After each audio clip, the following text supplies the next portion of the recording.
What is up, ladies and gentlemen? It is your friendly neighborhood BJJ podcast from RAF ESPARZA coming to you with another great installment of the Grappling Hours and the Inside BJJ, the Bullpen. You know what's so weird? I forgot to wear something today. Oh, look at what I'm wearing today. What an apropos hat to be wearing. One that apparently makes Ariel Helwani cry just by the sight of it. It's okay. We don't mind not being the classiest, not being the one that played the best baseball. We're the ones that won. And when you're Ariel Helwani and you're sitting there and you're thinking about things to say about the Los Angeles Dodgers, you might want to remember that it was this guy that warned you he would have the absolute worst takes.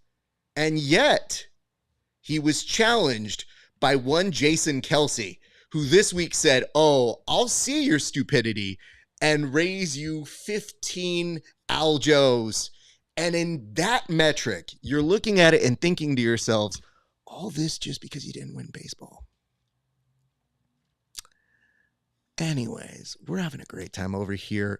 I'm going to go to my friend Tim, who also hates the Los Angeles Dodgers, but does love baseball. So I'm intrigued to hear what Tim has to say. Tim, your thoughts. Look, yes, I do hate the Los Angeles Dodgers. That is a very true thing, but I'm a home team guy. So not a super fan of the Toronto Blue Jays. Why? Because they're not from America. That's why. So I'm going for the Dodgers, even though they're not from America either. Nobody's really counting that. So hold on. Wait. I have all I need from here. I'm 100% just clipping that for perpetuity. So hold on, Tim, I need to make sure of something. What did you say immediately following you were not going to be rooting for Canada? So like, what were the words that you just uttered after that? They're not Americans. No. Is that what you're talking about? Nope. I feel like you said something else. Like you were saying like, man, if it's not gonna be my team or literally any other team, I'm going for America. Therefore, what? Who are you rooting for? I'm rooting for the team based out of the West Coast. You know, honestly, I'll take that. Me into an entrapped situation. I mean, I just want to know, would you say you express the following sentiment? I love LA. Oh, or man, would you be more in the realm of saying, we love it? Or are you in that like Naked Gun feel where you want to express it multiple times? Love it. We love it. We love it. Do you feel like you're in that pocket? No, I don't. Listen, I love Randy Newman. I don't hate Los Angeles as a city. I like Southern California. I'm a California boy, man. So I'm born and raised here. I love LA. I love LA. Yeah, man, it's all good. Not a Dodger fan, and you know that, Raf. My blood is black and orange, baby. Let's go. However, I don't like Ariel Helwani too much, and I'll tell you why. What's that? I hate him more than I hate the Dodgers, Raf. That's how much I hate him. Listen, we love it. The thing about we love it. We love it. This is how Helwani's been, man. He's not a fighter. He's not a jiu-jitsu guy, but he talks about jiu-jitsu. But all these dorks that do that, they think in the back of their mind, the one thing I got is I know other sports better than you. I got baseball. I'm a baseball. Why? Because I'm a dork and I know statistics. And I've looked at the numbers and my team's going to win. Well, his team didn't win. And I really took pleasure in that. Now, having said that, I would have been just as satisfied if the Los Angeles Dodgers, don't confuse them with the LA Angels of Anaheim. That's God's team. If the Los Angeles Dodgers would have lost, I would have been just as happy. I mean, I love Raf. I would have felt bad for Raf knowing that it sucks when your team loses. However, I still would have been, hey, either way, I was going to look. It's better to watch two teams that you hate than to watch a team that you love, because two teams that you hate, you're going to go home satisfied because one of them's going to go home crying. So great World Series, by the way. Look, what's up with Mookie Betts' chain? That chain is probably cutting 12 stolen off of his record. That thing is so freaking big. When he's running, it's like popping up and down, jumping all over, swiveling, man. It's bigger than he is. I have to tell you, there is a very fabulous person on the Instagram that has been discussing all of the Dodgers like chain and bling, and it's fascinating because it's shit that I look at. Like I don't wear chains. I'm not interested. I have to afford camera equipment. I don't have time to tell people, oh, look, I have this amount of money. Look at me. Or I don't have fancy friends like a Jackson podcast person that just goes, here, wear this. Huh? So when I look at these guys and I saw him breaking down the chains and he was getting into how much they are estimated to be, I was like, I mean, that makes sense, but it still feels like a house payment to most of us when you hear these things. And I'm like, oh my goodness, you're wearing that on your chain or your neck, sir? That's amazing. But I guess I should reveal why. Give me a second here. Okay. Tim brought up some great points. Ariel Helwani, listen, dude, I was supposed to call off the whole you can hate Ariel Helwani thing, and then you just kept saying dumber shit. And I want to like you because you do good work. So in the same episode that you're like, hey, everybody, I just want to say, I mean, yeah, sure, I'm salty. That basically negates anything that you could say about me because I'm admitting that I'm salty. But the better team didn't win. And also, Kike, you're not even like a superstar player. You can't, Yamamoto can talk trash, but like you didn't do anything false either. But you can't talk trash because you're not like an important person. Only important people can say things. And if I'm really being honest, Kike, you fumbled. You fumbled when you were making fun of the person who fumbled. You couldn't even get the sentence out in the same way that Kike couldn't do it. And Kike was actually drunk, so he had a reason. And when you're in a major stadium, you have to learn how to actually pronounce words that go all the way to the back row. I thought you were a wrestling fan. I thought you would know that. But Kike did the line. And I have to be honest with you, Conor McGregor only had 2 championships when he said that. Kike has Tress. So I think he can say it. And honestly, Kike's won just as many fights as Conor McGregor has in the 2020s. So there's that. I guess what I'm saying is this, Ariel. I want to get past this, but you keep doing dumb things on Twitter. And I know part of it's rage bait. I get it. It works. But I can't tell you how many of those things that I have seen that have clowned you in ways that, as you know and I know, do affect you as a credibility guy. And the one thing we have to have when we have these positions is some sort of fixture of credibility. And the thing is, you know the stats. You know them well. So even when you're saying that Kike wasn't really important or that all these other people had beautiful baseball, well, they didn't have beautiful baseball in those last couple innings. So it's about winning the whole thing. And I'll tell you this, you are allowed to love and rep for your city, and I will do the same right now. The beautiful part about going to a parade, yes, I do normally think parades are dumb, but I wanted to see something nice. Everything in the news is shit, so I actually wanted to go out and experience LA. There were so many people, so happy. It was great to see. So in the same way I wish you to love your city, great, you can enjoy that. Los Angeles came together, had an incredible parade, was very fun. And I'm talking about being in a city where I didn't even go when Shaq and Kobe won because I thought, like, parades are weird. You shouldn't go to that. But in these dark times, good Lord. Now I see why Star Wars ended with a parade at the end of every episode.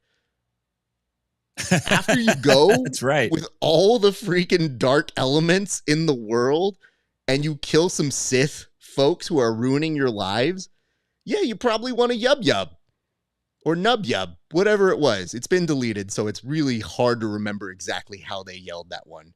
But nub yub is these little Ewoks, and that's the song they were singing. You kids don't have that. You just have orchestra music and then Hayden Christensen coming in. It's very confusing, I know. But look up Nub Yub if you have not done it before. Anyway, Tim, we have other things to talk about, but I have to say you were very kind throughout. We did appreciate your support. It did feel weird at times to hear you saying how much you were enjoying the series, especially when you were enjoying me probably on my 12th or 20th panic attack, as you're just like, this is fun. I was like, false. This is terrible. And I hate life. And I will tell you, when we did get the final home run, do you know what I yelled out at the bar? I probably had an expletive in it, I would think. It did. I don't know if I need to say that part, but it did involve me saying, free us from this hell, because we had already been through 18 innings. We were going in extra innings on the game 7 of the World Series. And I just grabbed somebody by their shirt and I was just like, let this end. It's gone on for too long. Yeah, that was a real nail biter. It was entertaining games. And if you love baseball, those are really fun. World Series baseball is usually really fun to watch. And this one was it was the team, the Blue Jays and the Dodgers, for as much as I disliked them, were relatively matched well. Although I think LA probably came in as a more powerful team, having that they won the World Series last year. Right. So they kind of came in as this is a weird thing that happens here. And this was the issue that I think people have with Jason Kelce, who, by the way, his brother, isn't that the group of people that they accuse the refs of being bought for that team, for the Chiefs? Anyway, that doesn't matter. It only matters because it's baseball. And then when Jason Kelce's just like, yeah, you expect me to get excited for a Canadian team? Yeah, dude, open your eyes. They're part of baseball. If you had an issue with it, you would have brought it up. Maybe when they became an official team. Shut up. And 51 million people watched Game 7. So not every one of those people was going to be a Blue Jays or Dodgers fan. And the whole claim that it's just like, hey, I hate that people can just buy a team. Listen, dude, I don't know how to tell you this. The money thrown at any point of that game was not an assurance. Because when you watch those games, they were so tense. We're talking the winners of that game had to end the game with just classic baseball. Very clean plays, nothing fancy, nothing super insane, not a grand slam. These were just freaking attrition wars. Money didn't buy you that. They really were. That was a lot of heart. That was a lot of great playing. That was grit. Like, seeing how many innings these guys played, you had to have respect for them. So him saying this foolish take at one of the most beautiful World Series in recent memory is absolutely insane, because it meant people were excited for sports. So, Jason Kelce, I usually like you. Huge L take. Huge. Just ridiculous. Speaking of L takes, why don't we give some about the world of jiu-jitsu and mixed martial arts? Tim, before we go, we should say Kevin threw this one through his number game, I'm sure. And I'm sure we could get the stats on all of those baseball figures. So Kevin needs to run the numbers, and we will invite him back to do that. But thank you for that, Buji Gatami. All right, let's start off with the number one news of the week. This one's kind of ridiculous, but I guess it makes sense if you really start to think about it. It looks like the UFC is under heavy scrutiny with the FBI, with accusations there may have been some fixed fights. This has been something that has been a long-standing, quietly spoken sort of thing in the world of mixed martial arts. because people say nobody fixes fights. And now some people are starting to come forward saying that they have been given some opportunities to potentially throw fights. So, Tim, what say you to this breaking news this week? Not shocked. You know, I hate to say this to sports fans, but you're always such a believer in these athletes and the sanctity of the sports. Fights have been fixed, sports have been fixed, just like dudes were on steroids for a long, long time before people were like woke up and realized, oh my gosh, they do this in sports. There's too much money being thrown around. And in this particular case, it is a little odd. I did watch the fight that's in question right now is the Isaac Delgarian versus Yater Devalle. And in that fight, I believe Yater was Yadier was the favorite and didn't really defend the choke. It did look odd. It did look like maybe something's going on. And on the back end, what always happens every time there's some kind of fix in sports betting is the numbers change, and these sports makers, they're crunching numbers, they're sharing data, they're looking. It's just not like a couple of Italian guys in a back room. I mean, those guys are probably there, but behind those guys is a bunch of digit heads with math degrees that are looking at this data, and they realize something's going on. There's too much action on this particular prop, on this particular fighter who never gets this much action. And the jig is up almost immediately. And so that's what's happened here. I'm not positive how this is going to shake out. Dana White came out. He addressed it. This happened a couple years ago. James Krause, right? He had a fighter that apparently was injured. And I don't know the full story, but allegedly he had a Discord group. People were paying to be in it. He was leaking betting tips. And Krause was doing great at the time. The UFC was giving him a big push as a coach, and he got banned. So it's not totally new. But one of the things is I'm trying to figure out, maybe you give me your take on this, Rap. A few fighters came out and said, yeah, I was offered money to throw a fight in the past. And what I'm trying to figure out is, are they just trying to yank the algorithm's chain here because they know fixed fights are they're going to be like, yeah, me too. Look at my Insta. Because Dana White addressed that. And he said, like, yo, all these people coming out saying somebody offered you some money to fix a fight 2 years ago and you didn't report it or talk about it. We need to have a conversation. This is something that they really want to root out. And it's not for the sanctity of the sport. It's for the sanctity of sports betting. If people think that that's fixed, they're not going to put their money in it. And there's way, way, way too much money involved with sports betting to let that happen. So I expect them to do something. I don't know if they're going to majorly overhaul anything, but they're certainly not going to get rid of gambling. So I would expect them to get real tight on the athletes. But I think some of these people coming out, Raf, and saying they were offered to take a dive, I think they're just trying to jump in on get some shine while the sun's out. I'm so glad you mentioned that, Tim, because I too have been offered to throw a UFC fight, and I thought that this was the right time to bring some attention to it. Listen, I'm not doing it for the attention or the algorithm to give the bullpen more views, but one time, and I won't name names, I will wait for Kash Patel to take a flight after going to see his girlfriend and question me. And I will stand trial because I am an American and I believe in American values. But yes, I was once offered to lose a UFC fight. Now, granted, I was not athletically cleared to be in the UFC, but I thought about it.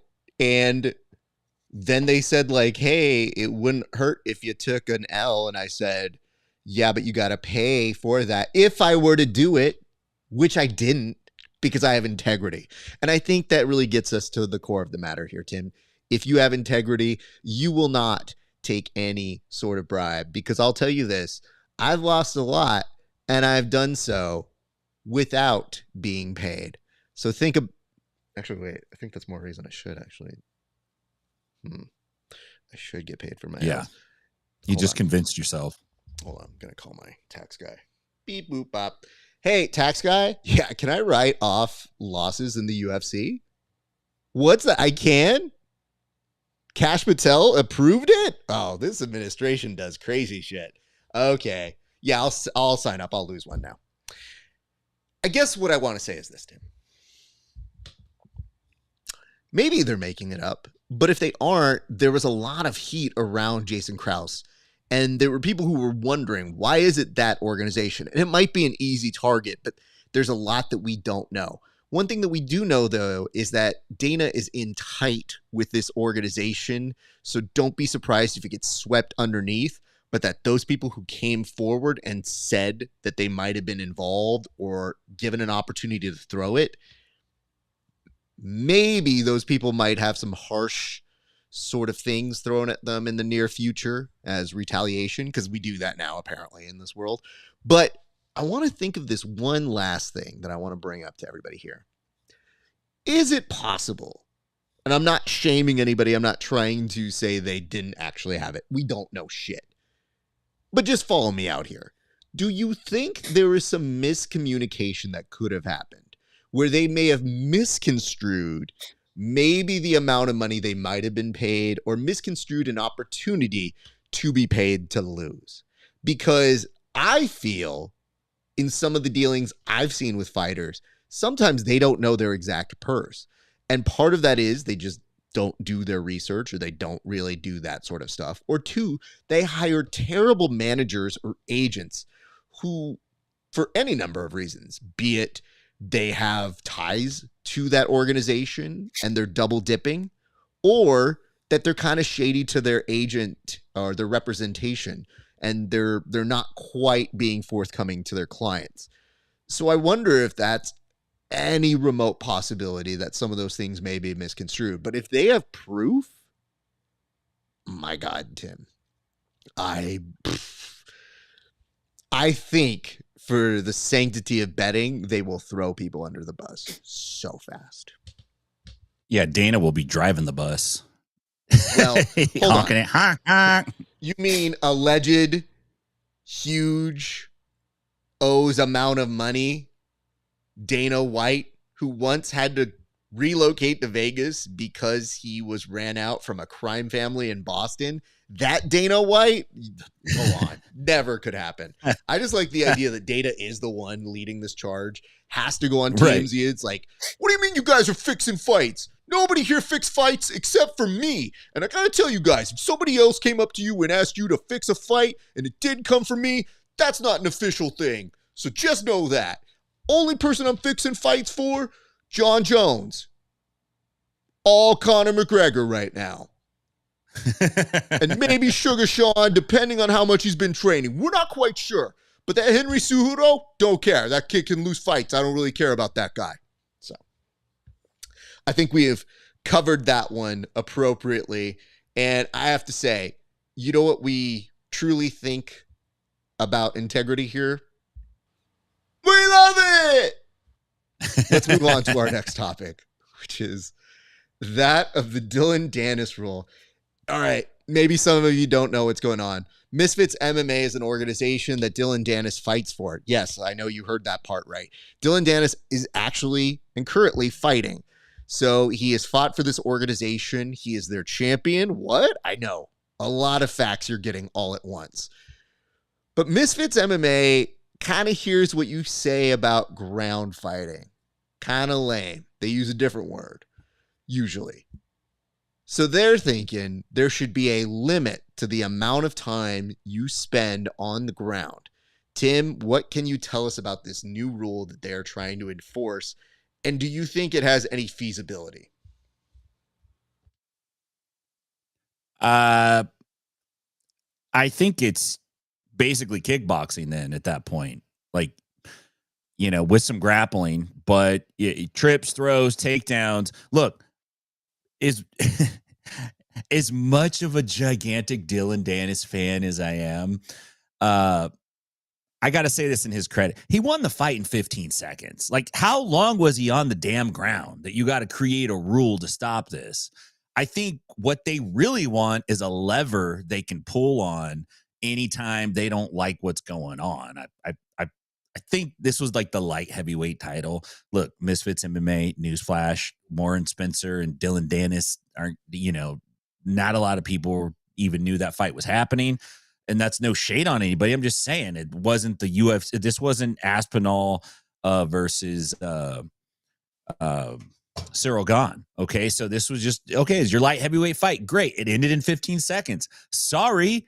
Spencer got taken down, got mounted, gave up his back, and got choked. That's mixed martial arts.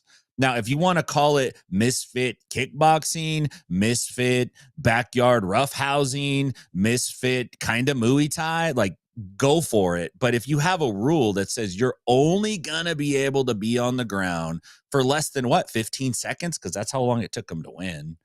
But maybe this speaks to Dylan Danis more than anything else. Maybe this is like, damn, how do we get rid of this guy as our champ? What do we got to do? Oh, I know. We'll create a rule. Anytime he goes to the ground, we'll just be like, nah, too long on the ground. Got to stand back up. Maybe that's what the move is, but it just doesn't sound like mixed martial arts to me. It's kind of lame, to be honest with you. It's like, what do you guys want, man? Okay.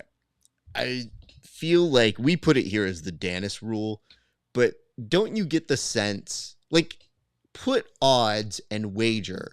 What is the over-under? They refer to this as something gay rule. Because anytime you see two dudes going to the ground, to commoners, to people who don't train jiu-jitsu, and you're stand them up, it's gay. Like, I feel like that's the audience that they're trying to cater to. And I wonder, if you give that audience an inch, are they going to try and take a mile? Because it's a very dumb, uneducated fan. The question is there enough of those dumb, uneducated fans who pay for the fights? And I guess we'll find out real quick as people either illegally stream it or watch it or don't. And I have a feeling that when your main fighter is Dylan Danis, the Jared Leto of jiu-jitsu, I wonder how far people are going to follow him. They might. And the dumbest part of this whole thing, since Danis has met Conor McGregor, since Danis has tried to be this weird, cringe bad boy who has followed pro wrestling and is trying to play out some of those storylines, the real question is, how much do people really want to pay to see that? And maybe taking away a superpower of his, because he is good at jiu-jitsu, maybe that's something that people want to see. So we'll see. But yeah, I don't know what that one is. That one definitely does not get a we love it. So we're going to move forward. But you know what? You know what does get a we love it is Claudio Calasanz actually made history this week by becoming the only person to win a judo championship, an IBJJF championship, and an ADCC championship.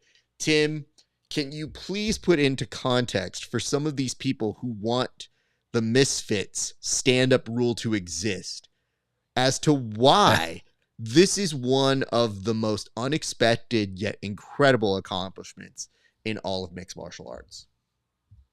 Yeah, and Calasanz is, I will, and I want to give props to Claudio Calasanz because he has been a highly competitive jiu-jitsu athlete for at least a decade now. He is a very elite level grappler.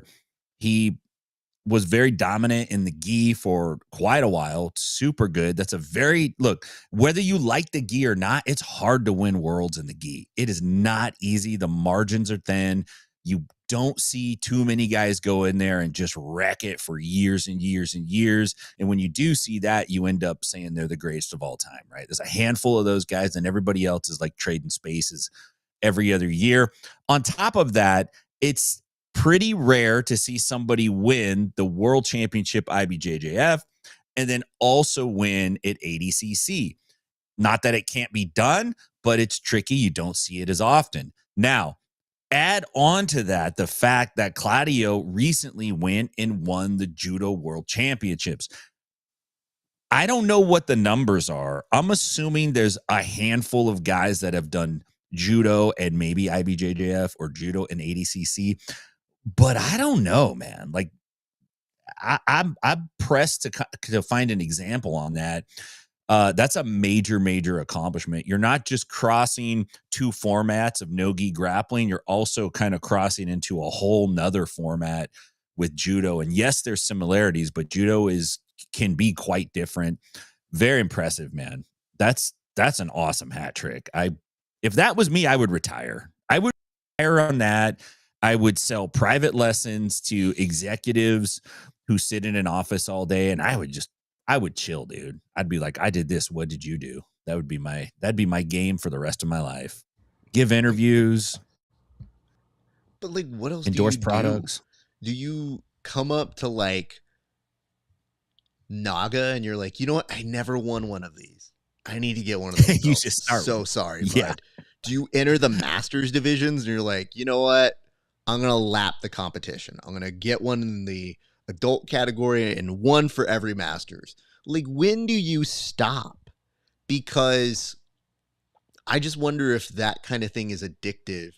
Because how do you go from saying I'm going to win IBJJF to ADCC? That already in itself is not always the same person. Yeah.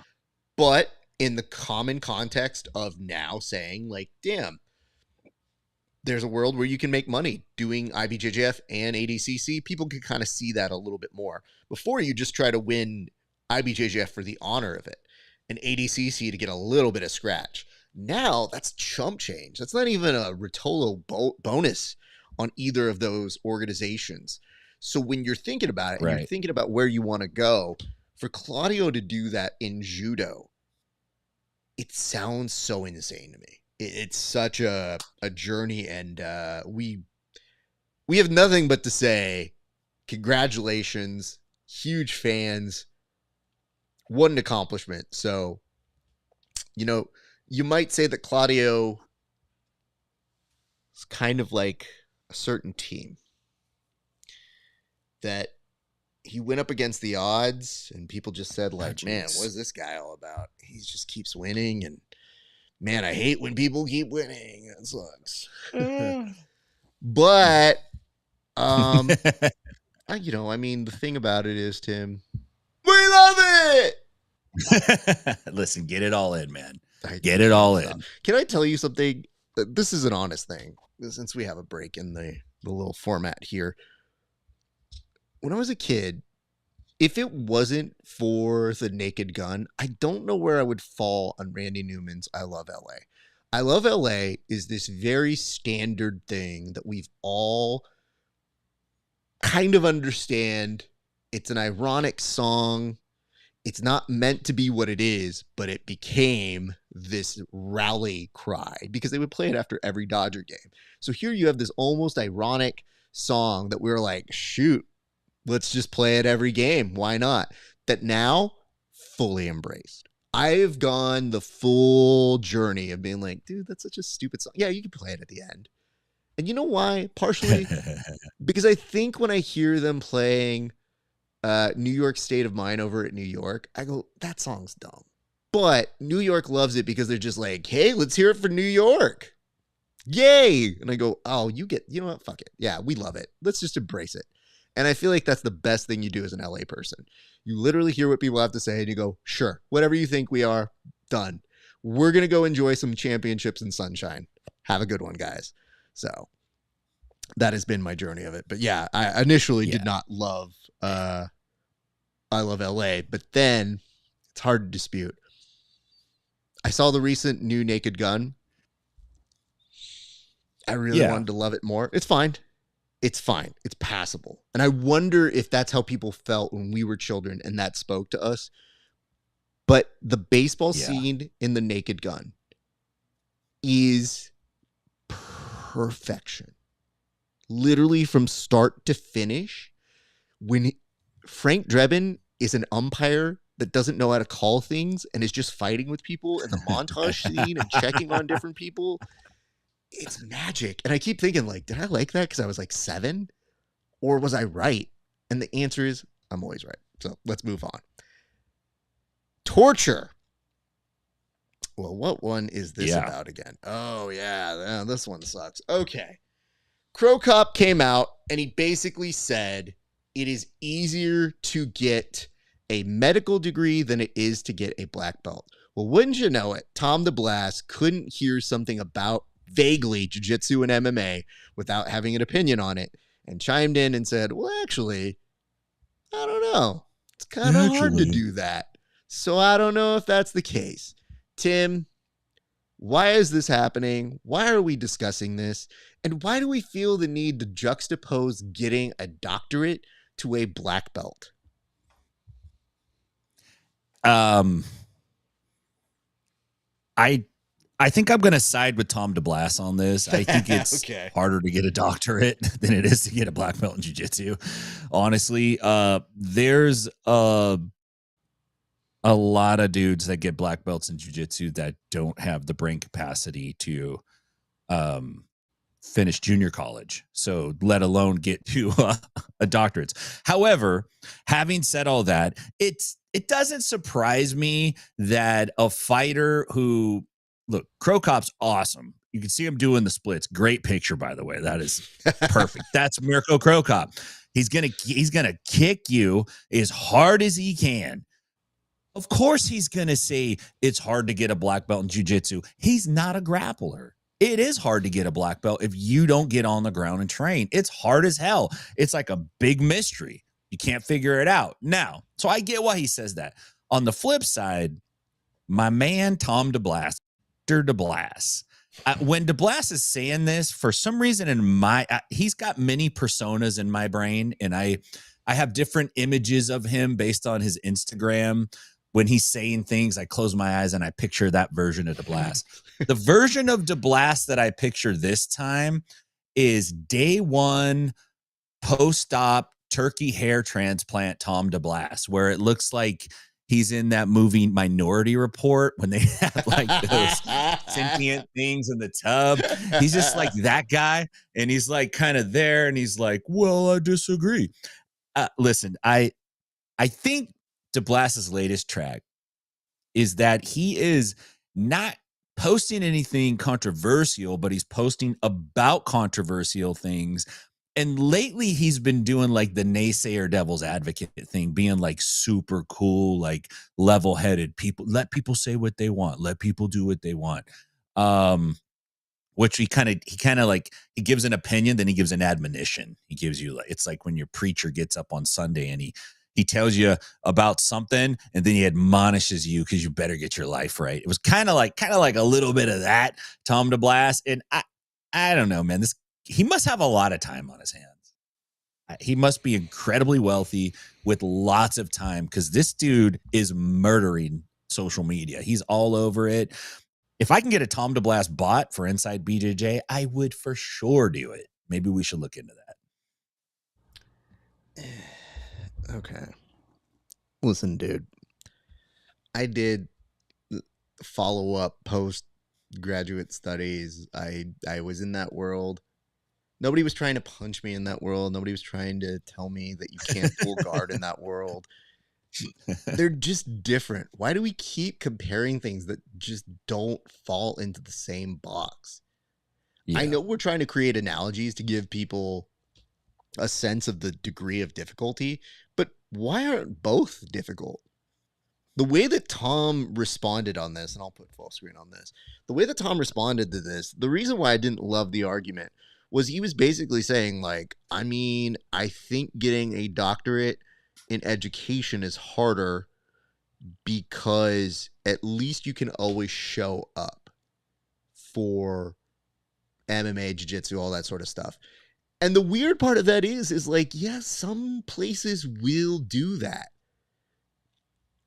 The only thing that kind of is similar in this, I guess, weird metaphor to me is, if you're thinking about it in this way, both colleges have reputable and less reputable places that you can go to get your learning and to get a degree from. Same thing with jiu-jitsu. There are certain black belts that you go, damn, that's a legit black belt. Damn, that's a legit place. I just don't know why we're not comparing it to trade schools, or we're not comparing it to becoming a CEO. Like, anytime we do one of these weird analogies, they just seem to fall flat on their face.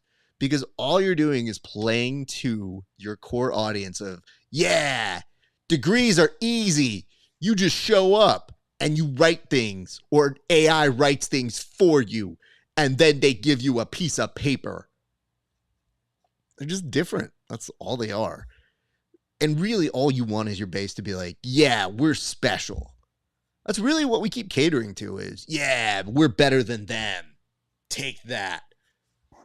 Can you imagine going to a graduation ceremony with your black belt as they have on their hats and their gowns, and you're what? Coming in your gi and your black belt being like, bet this was much harder to get than what you guys got, huh? Yep. What'd you do with thesis? Did you have to defend it? Do you want to defend it now? Like, shut up.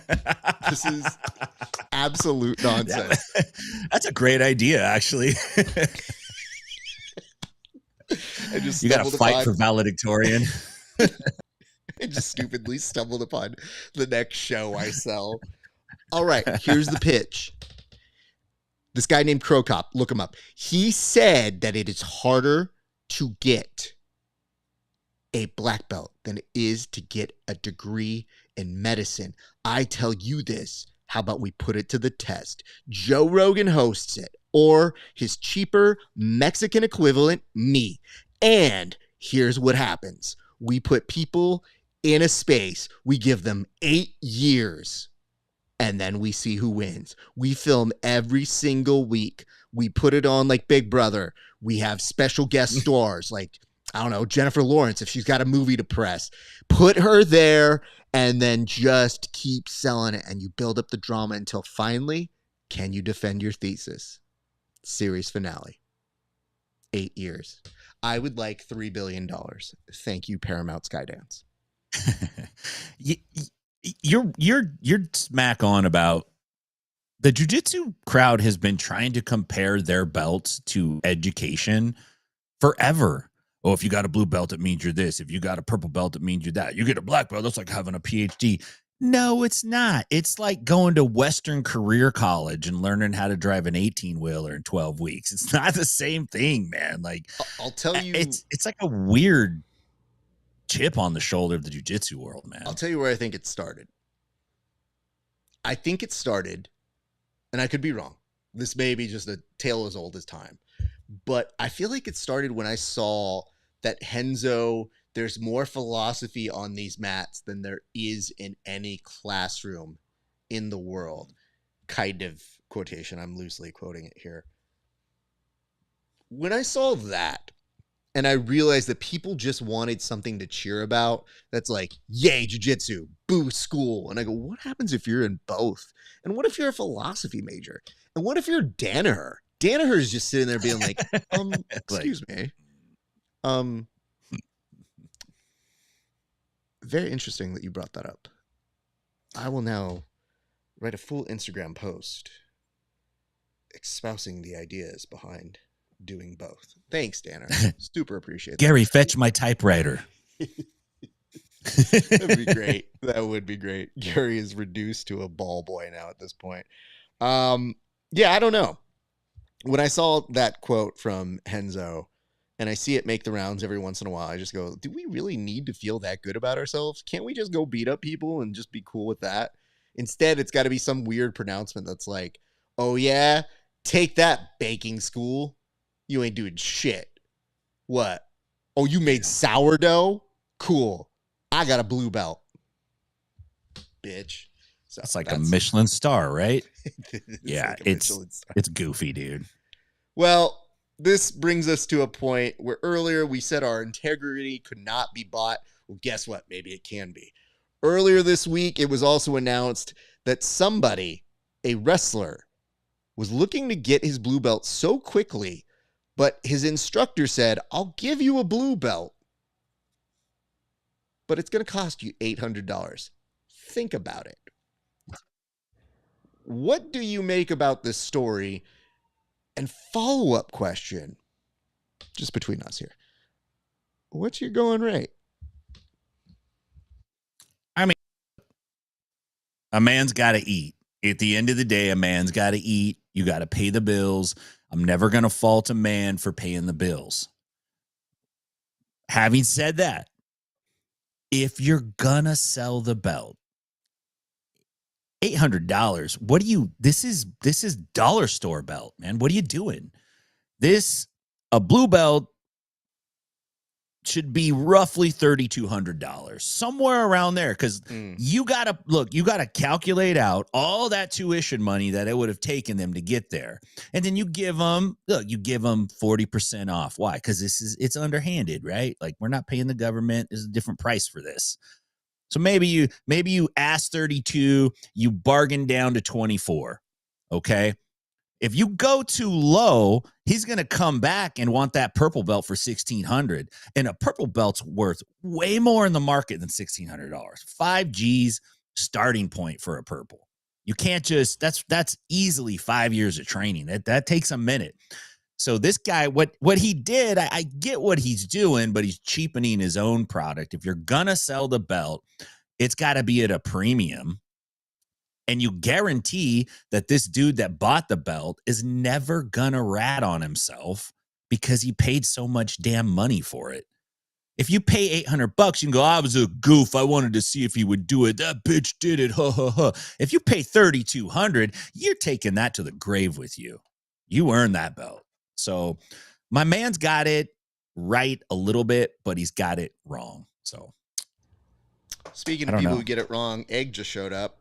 So Egg's question to us: with a lot of attendance-based gyms, you should be able to calculate the cost fairly easily. Okay, Egg, you have 2 minutes.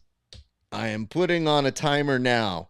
Fairly easily, 2 minutes, give me a cost. The rest of you guys, I will ask, what is your going rate? Stephen Aiken said, we talked about this today on our show. Moneyberg, I got black belts. I got red and black. I got reds. I got everything, man. I can get all of it. Let me say this. For a blue belt, I like where Tim was thinking. He was kind of going my way. How about this? Okay, forget what Tim's offering you. Hear what I'm offering you. How about we go with a $1,000 base? Now, hear me out. I don't have a fancy black belt like Tim, but I think it should be performance-based. So for every competition you win, you're going to have to pay an additional fee that is going to upscale with every increasing competition, be it at belt status or increasing level of difficulty. So we're going to start you at some local comps, get you into some grappling X's, get you into a Naga, make your way up. And then once you hit ADCC open, you're going to have to pay me for every gold that you get. And don't think I'm not like Dana White and I won't figure out if you're fixing these things just to take silver, just so that you have to get through less payment. There is going to be tiers. So yes, even if you podium, you're going to have to pay me a little bit because guess what? You want that medal like you want that blue belt. So you're going to be paying for those incentives. And for every gold you get, it's going to be an additional $1,000 that I receive. So I'm thinking the more you compete, the more you show that you're black belt, or I'm sorry, you're blue belt. Black belt's a long way away, but we can make that happen. But the more that you show that your belt is legit, the more we accomplish together. That's just the difference between my plan and Tim's plan. You can pay up front. You can get some good education. Tim's a great instructor. But do you want somebody who's going to work with you after that blue belt? Blue belts disappear. I don't. Yeah, they do. That's why I charge so much. I know they're not going to come back, but I like the model you're pushing. I would even consider saying the belt's free, but there's a licensing fee every time you want to wear it and use it. Oh, so okay.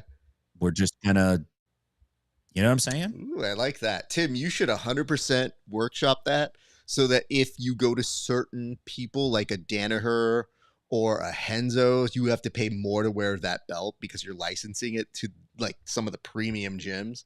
Love that. Okay. We have an update from Egg, who said 50 classes per stripe. 4 stripes plus final is 250 classes. 250 classes at 2 classes per week is 125 weeks, about 2 years. At a budget, $150 per month per gym, so $3,600. Did you include the test that it took to get that belt? You have to add on tests. You also have to add on how many staff members are teaching this person.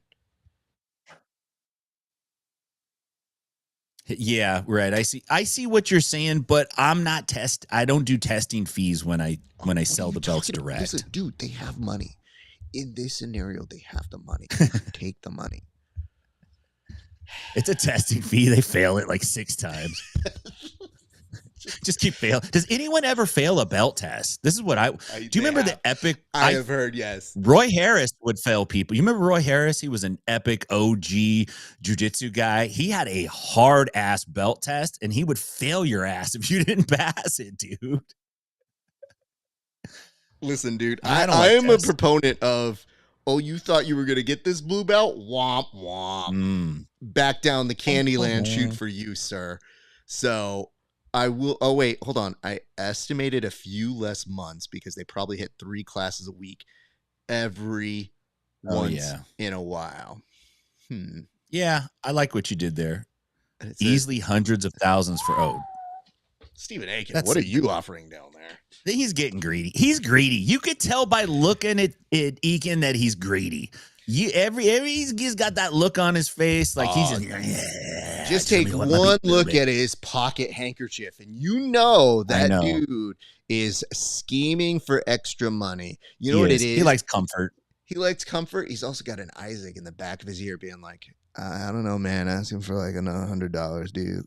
Let's go $200K." So I'm just saying, we see how you guys do it over on y'all's show. But over here, we're for the people. Listen, people don't have government jobs right now. I think $1,000 plus incentive-based pay is a fair thing. Yeah. Let's go to this next topic. Okay, here's the fight none of you have asked for, but yet some of you will still somehow pay for. It does look like Nate Diaz admitted this week that he has accepted a bout against Jake Paul, who recently had a bout that was canceled.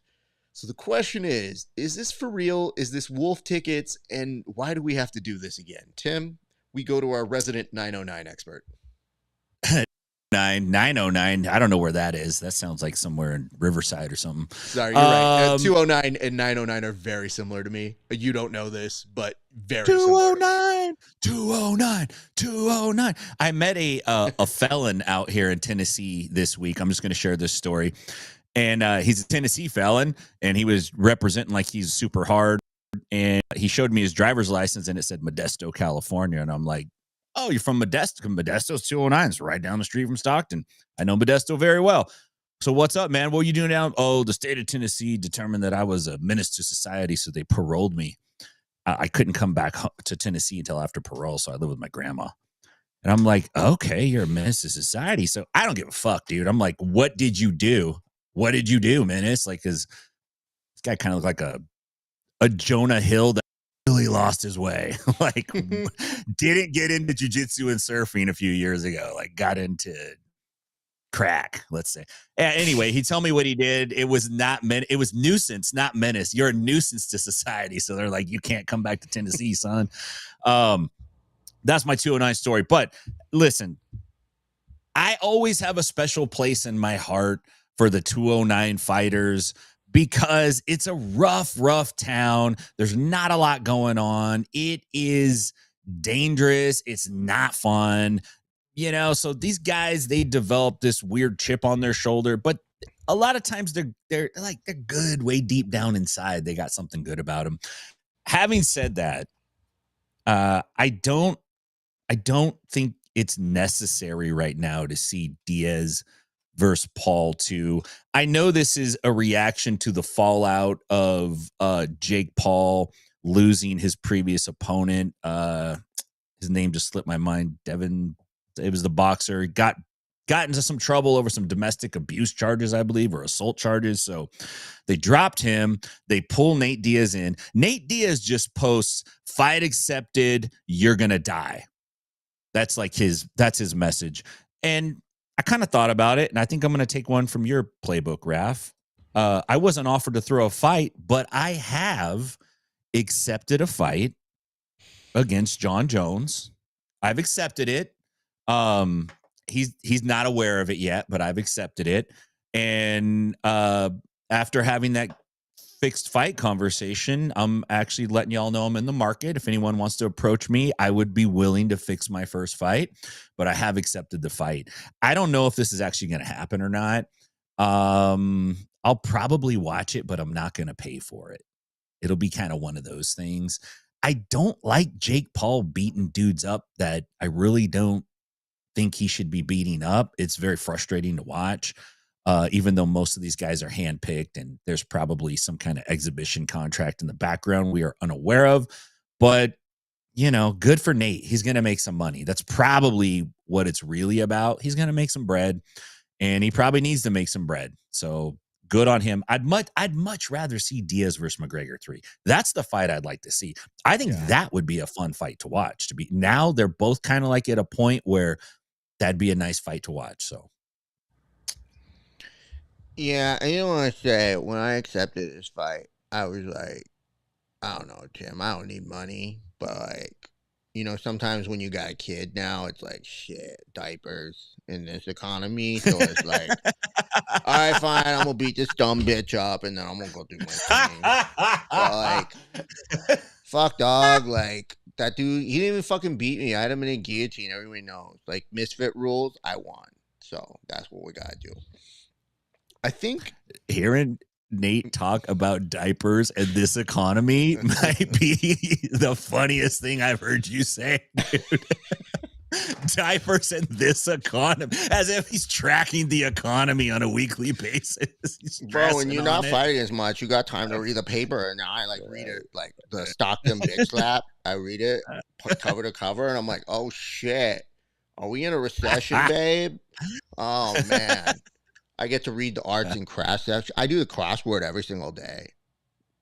What? Hey, Tim, what's 5-letter word for Conor McGregor? Bitch. That's right, bitch. I tried putting, I was like, bitch isn't 5 letters. And then I realized I always use an exclamation mark, and that's not a fucking letter. So whoops. So anyways, whoops. I guess what I want to say is, I don't care for this fight. We've seen it. I don't want to see Nate Diaz lose twice. And I'm not saying he's going to lose twice, but if it happens again, it's not worth these 1 minutes at the very end of the fight where we say, man, you got to respect him, man. I got a lot of respect for Nate Diaz, because all it is trash and filth, and we don't know what the contracts say. We don't know what these things are being made out to be, but they make them out to seem as real fights when they're mostly just exhibitions. And every single time, increasingly, you hear people say, you got to give it to Jake Paul. He's really coming into his own as a boxer. When in the reality of it is, he's not boxing boxers. He's boxing weird ass hand-picked MMA fighters who just want to make some cash. And to me, I think we need a different term other than boxing. Influencer boxing is about as close as I've come to it. And if that's the case, Jake Paul is probably the best influence boxer there is. But they don't want that branding. They want to say they're running boxing, and because boxing needs an attraction, he's their guy. And because they've learned that sweet spot of where that exists and entertainment exists, they have brought it together. But I got to tell you, I have seen pro wrestling matches that are more real than that. So yeah, they're that. Anyway, Tim, what can you tell us about this week's fight of the week, good sir? It is a beautiful fight. This involves an Edgar who looks like he might have swallowed a couple Edgars and became a super Edgar. And he's fighting a shirtless man. So this is shirts versus skins. Takes place on a street corner. There's a taco truck involved, and there's a little juke move that happens. And this is what you don't see. This is why a street fight's different than a cage fight. There's no corners in a cage fight to duck behind and turn behind or pop out of. So there's a real surprise. And I want you to pay special attention to the end of the fight. There are a few very hilarious moments that pop out, and I'll try to call them out. But let's take this away, man. It's a real delightful matchup here. This has got to be like downtown. I don't know where this is actually, but I mean, it's Los Angeles. Could be somewhere else, though. Hold on. What part of this world is this from, Tim? I'm thinking it is from LA. I think it's from shoot, man, I don't know. I was thinking of another city name down there. I couldn't think of one off the top of my head. We love from it. Bell Gardens. We love it. We love it. I can't promise you guys this is going to be a regular fixture of the show, but I did tell Tim before we went to air, I did take 7.5 minutes to make those audio clips and put them on air, even though I shouldn't have taken the time to do that. I just said, Tim, can I have a few minutes to make something happen? You're like, yeah, sure. And I go, I promise you it's worth it. And I think I love LA. It is worth it, right? Like, it was worth our time. It's not so bad. Let us go. Bad. I would do. You would do the same? All right. Yes, I would. Fair enough. I'm going to play it. Tim, walk us through it, sir, as only you can in 3, 2, 1. Edgar leading off. Now he's fighting bald dude. Or I'm sorry, shirtless dude. He's like, hold my taco. He gives a little flex. Edgar's like, baby, let's go home. And then he cuts back around the corner, gets a nice single, picks him up, and drops shirtless dude on his head, and then goes Derek Lewis, realizes his balls are hot, and this is how you know you got a real ride or die. She's like, let's go, baby. He's a bitch. And then he resurrects and throws a wild punch, misses, and takes a boot. And Edgar just now here's the pick. I got you. You got world starred. Now here's the lady, and then here's the actual cop. They just walk up. Edgar's just walked off the street. The cops are like, dang, yeah, he kicked him good. And now they just kind of drag dude off the scene, man. What? I love to sneak back around the corner. Edgar's in juvie, man. All right, I'm kind of excited for this one. All right. This is good. Here we go. 3, 2. All right. First off, this is an important storytelling element. So we see this dude. He's like, what's up, fool? What's up? I'm in my white shirt. What are you doing, fool, without the shirt? Are we fighting or what, fool?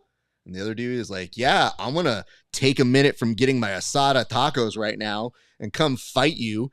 And this dude had the nerve to disappear and then reappear. What a genius strategy, Tim. Legitimately walking away like, nah, I'm nonviolent, fool. I don't fight people. I will turn the corner and I will be peaceful, bitch. Surprise. That's right. Oh, here's a takedown. He gets him up. And man, this is my favorite part. When people who don't know how to do takedowns suddenly figure it out in real time. This is like letting your white belts go on day one into competition class and going like, get a takedown. This is him being like, I don't know if this is going to work. And bam, fool. He dropped him like ice. Now starts hitting him in the back of the head, which is illegal in most contexts, but in street fights, it's good. Now, here's my favorite character throughout the whole story. You mentioned it, but this Latina coming over and be like, no, babe, he's had enough. Like, let him stop. Like, you need to, like, let him live, okay? Let's go. Like, he's stupid. Now I'm going to yell at you. You're stupid, and I hope you know. Oh, shit. When he comes back in for the surprise moment, the flying attack was the wrong choice because he's trying to hit him and surprise him like Spider-Man going after the Kingpin, only to go womp womp, hits it there, and the kick is what ends it. Here's what you have to appreciate about Man in the Shirt. Man in the Shirt knows it's a walk-off home run. Watch this. Kicks him, boom, wins, knows, walks out of the stadium. And then, of course, the other friend being like, you got knocked the fuck out, like Chris Tucker in Friday, and puts it all in there. I love the heavy breathing. And then, of course, oh, wait, there were officers there? Oh, they just let this shit ride. Anyway, hey, you grab an arm, I grab an arm. Let's find the least effective way to pull this person off the streets. It's like he dead. He's super drag dead. Him off. Let's make it worse and create more head trauma. He got no killed. Problem. Hold on. Everybody, before we move on, because I understand it is important to take care of people. But look at this. Look at the organization that they have between the two of them. All right, you grab his right arm and I'll grab his left arm and we'll just kind of wave them up and we'll see. Oh, nope, that's not working. Okay, let's stop right there. Genius level fighting all around. What a beautiful way to end the show, Tim. Let's do this. I'm going to put the camera on you, my friend. Stuff. Where can people find you? Tell the people where they can continue to follow you on your journey through life, Tim. My journey through this cosmic universe inside BJJ. I'm mostly active on Instagram and Facebook. I got a TikTok. Man, I just don't get how half this stuff works anymore. So I'm trying to get up to speed with it. I know, dude. I'm getting old. I'm 47, man. However, follow me anyway. If you're out in Nashville, come see me at 10th Planet Nashville. And if you're out in the 209, see my boys out there at 10th Planet Stockton. If the airports don't lose their damn minds in the next week, I'll be heading out to California on Thursday night. So I'll be in Stockton from Friday to Sunday. Come see us out at 10th Planet Stockton. If you're in the area, say what's up. Great stuff. RAF, the fight. I knew when I recorded that fight, it was good. But then I saw the hockey one and I'm like, let's go with the hockey one because I wasn't sure how good it was. And then today, right before the show, I was looking at it and I realized this is a gym. You know, shirtless dude tried a sneak attack back and he utterly failed. Like, what a perfect moment to get one back and totally whiffs it, man. So, yeah, it's like the Blue Jays. That's basically Blue Jays versus the Dodgers. That's what that fight was right there. That was Blue Jays, Dodgers. Shirtless guy was Blue Jays, and he got walked off on in the end. And the Royal Mounties had to drag his ass off. So good stuff. Great to see you, Raf. Good to see you as well. I do want to make sure before we get off air, Tim, that I do tell you this. We have an update on the Ariel Helwani situation. A friend sent this to me while I guess we were on air. This happened or something to that effect. Kike clapped back at Ariel Helwani after he called out the Dodgers. And it shows Kike on Ariel Helwani's Instagram and said, cry emoji, cry emoji, cry emoji, laugh emoji. Suck it, Ariel Helwani, loser. Does 3 times World Series champ sound better than triple champ? And Ariel Helwani said, congrats on getting an A on the group project, Kike. Great read on that Clement fly ball, bro. All in caps.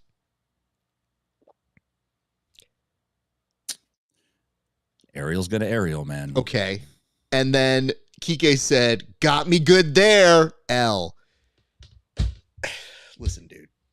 I don't know how to tell you this. Ariel, you have to stop while you're behind. Like, Kike is fun, and he's having fun with you, but in no way are you winning this. You just aren't.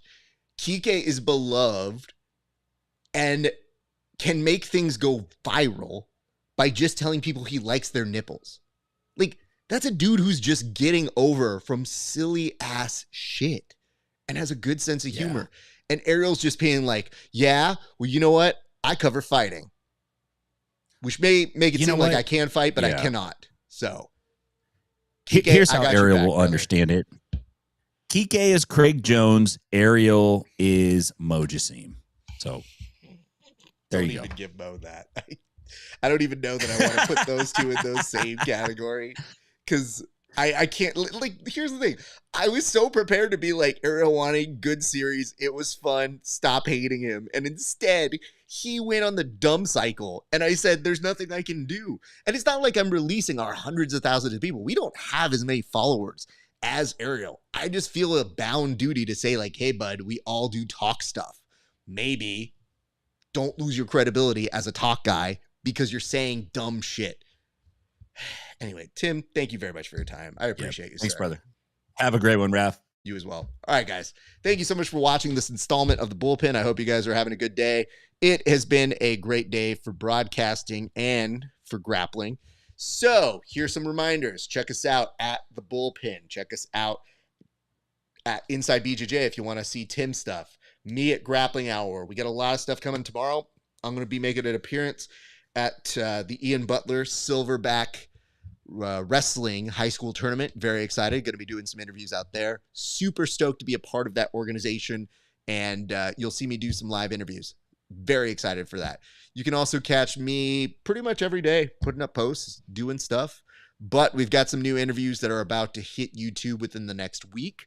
And some incredible ones that are offered for our friends over at patreon.com/grappling hour, exclusively to them first and then everybody else after that. All right, folks. That is going to do it for us here at the Bullpen. My name is RAF ESPARZA. I hope you guys have a great Friday. I hope you guys enjoyed the World Series. I'm going to go get drunk now. It's been a great day for grappling. We'll see you back on the mats.